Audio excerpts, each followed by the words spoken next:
नाशिकमध्ये शिवसेनेची तातडीची बैठक सुरू झाली आहे। नाशिकमधून भुजबळांचं नाव समोर येताच शिवसैनिक नाराज झालेले आहेत। हेमंत गोडसेंच्या नावाच्या जागी भुजबळांचं नाव चर्चेत आलंय।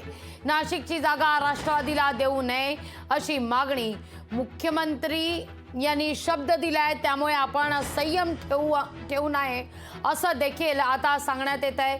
त्यामुळे नाशिकची ही जागा राष्ट्रवादीला देऊ नये अशी मागणी आता कार्यकर्त्यांकडून जोर धरतीये।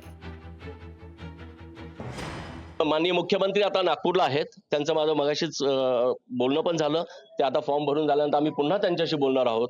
माननीय मुख्यमंत्री अत्यंत कॉन्फिडंट आहे आणि ते तर म्हटले यायची गरज नाही, परंतु कार्यकर्ते तुम्ही बघितलं की सगळ्यांची इच्छा आहे की नाही मुख्यमंत्र्यांना भेटलंच पाहिजे आणि आम्ही पण आग्रह करतोय की साहेब तुम्ही आम्हाला भेटा आणि एकदा आदेश द्या, मग यानंतर आम्ही खासदारच तुमच्या भेटीला घेऊन येऊ। लोकशाही मराठी ऐका, पहा, जागरूक रहा।